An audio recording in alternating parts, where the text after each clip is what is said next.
আসসালামু আলাইকুম বন্ধুরা, আশা রাখি আপনারা ভালো আছেন। আজকে আপনাদের সঙ্গে একটি গল্প উপস্থাপন করব। সেটি হলো এক ডাকাতের।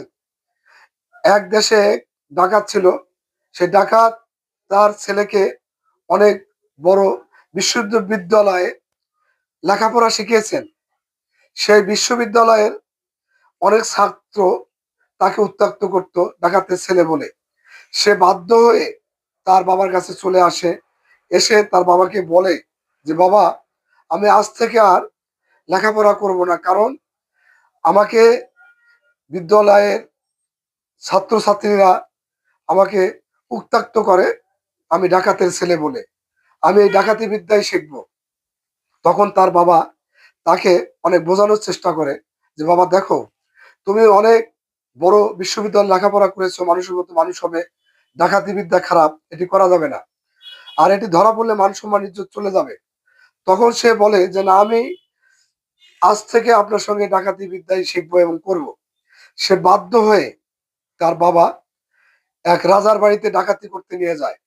নিয়ে যাওয়ার পরে তাকে দেওয়াল টপকে তার বাবা পার করে দেয় এবং নিজেও পার হয়ে রাজার বাসায় গিয়ে সে রাজপ্রাসাদে স্বর্ণলঙ্কা লুটপাট করে এবং ডাকাতের ছেলে রাজকন্যার রুমে চলে যায়। এই রাজকন্যার রুমে যাওয়ার পরে রাজকন্যার অপরূপ সৌন্দর্য দেখে সে মুগ্ধ হয়ে যায়। সে তার এই এক দৃষ্টিতে তাকিয়ে থাকতে থাকতে হঠাৎ ভোর হয়ে যায় এবং পূর্ব আকাশ ফর্সা হয়ে যায়। তখন সে জানালা দিয়ে দেখতে পেরে বাধ্য হয়ে তাড়াতাড়ি সেখান থেকে চলে আসে। আসার পরে ডাকাত তাকে তাড়াতাড়ি করে দেওয়াল টপকে পার করে দেয় এবং ডাকাত অনেক চেষ্টা করে যে আসলে দেওয়াল টপকে পার হওয়ার জন্য। সে আর পার হতে পারে না। বাধ্য হয়ে সে সেই দেওয়ালের যে ড্রেন থাকে তার ভিতরে মাথা ঢুকে দিয়ে বের হওয়ার চেষ্টা করে। তার মাথা বের হয়ে বাহিরে, বডিটি, দেহটি দেওয়ালের পাশেই থাকে। যতই সময় চেষ্টা করার পরে যতই সময় পার হচ্ছে, ফর্সা হয়ে যাচ্ছে, তখন তার ছেলেকে বলে, আমি যদি ধরা পড়ি তাহলে আমার গোষ্ঠী এ রাজা শেষ করে দেবে। অতএব তুমি আমার গলা কর্তন করে নিয়ে চলে যাও। দেহটি থাকলে আমাকে চিনতে পারবে না, ধরতে পারবে না। তুমি তাড়াতাড়ি করে আমার গলা কেটে নিয়ে চলে যাও। বাধ্য হয়ে বাবার গলা কেটে নিয়ে সে চলে যায়। সকালবেলা ঘুম থেকে ওঠার পরে রাজা প্রাসাদে দেখে অনেক কিছু তার বিভিন্নভাবে লুটপাট হয়ে গেছে এবং সেই স্বর্ণালঙ্কার শেষ নাই। তড়িঘড়ি করে বিভিন্ন জায়গায় খোঁজাখুঁজি করার পরে সে প্রাচীরের দেওয়ালের কাছে এসে দেখে একজন নিথর দেহ পড়ে আছে, মাথাবিহীন একটি মানুষের লাশ।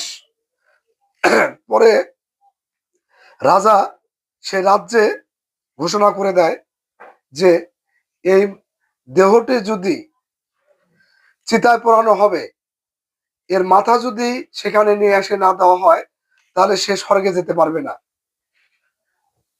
আর যদি মাথা দিলে স্বর্গে যাবে, না দিলে স্বর্গবাসী হতে পারবে, নরকে চলে যাবে।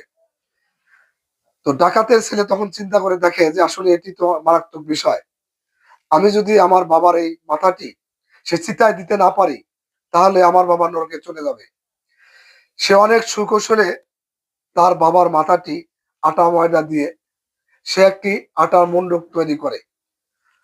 করে সে সাধু সন্ন্যাসী সেজে সেই চিতার কাছে নিয়ে যে বলে, যারা লাশ পোড়া তাদেরকে বলে যে আমি এই রাজ্যে অনেকদিন থেকে লাশ পোড়ানো হয় না, আমি অনেক জায়গায় খুঁজেছি, চিতা পাইনি, আমি না খেয়ে অনাহারি আছি। আমি এই আটার মণ্ডটি এখানে পুড়ে আমি এটা সেদ্ধ হলে এটা আমি খাবো। যদি আপনারা অনুমতি দেন, তাহলে আমি এই আটার মণ্ডটি চিতার ভিতরে দেব। সেখানকার লোকজন তাকে অনুমতি দেয়। তারপরে সে সুকৌশলে আটার মণ্ডপটি ওখানে ভিতরে দিয়ে চলে আসে। কিছুক্ষণ পরে আটা পুড়ে যাওয়ার পরে তার মাথা পোড়া শুরু হয়ে যায়। তখন সেই চিতার লোকজন বুঝতে পারে আসলে এটি একটি মাথা ছিল। সঙ্গে সঙ্গে সে রাজ্যের রাজাকে জানানো হয় এই ঘটনা। তখন রাজা চিন্তা করে দেখে এ তো অনেক জ্ঞানী এবং বুদ্ধিমান লোক।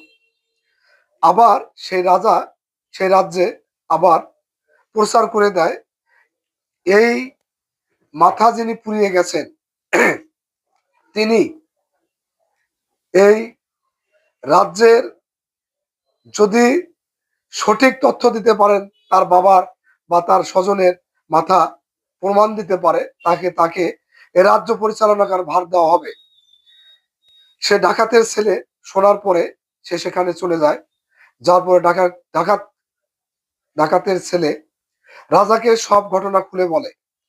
বলার পরে রাজা তখন বুঝতে পারে যে আসলে এই ছেলে অনেক শিক্ষিত এবং জ্ঞানী। পরে রাজা সে রাজ্য পরিচালনার ভার তাকে দেয় এবং তার মেয়েকে দিয়ে সেই ছেলের সঙ্গে বিবাহ বন্ধনে আবদ্ধ করে। আসলে এই গল্পটি বলার অর্থ হলো শিক্ষাজ্ঞান ছাড়া আপনি কোনো কিছুই করতে পারবেন না। এই শিক্ষাজ্ঞান আহরণ করার পরে মানুষ অনেক উচ্চ আসনে চলে যায়। আবার এই দেশের মানুষ শিক্ষাজ্ঞান গ্রহণ করার পরে আমাদের দেশের অর্থ সম্পদ লুটপাট করে বিদেশে পাচার করে। এটাই আমার বলার। ধন্যবাদ আমার এই গল্পটি শোনার জন্য। ভালো থাকবেন, সুস্থ থাকবেন। আল্লাহ হাফেজ।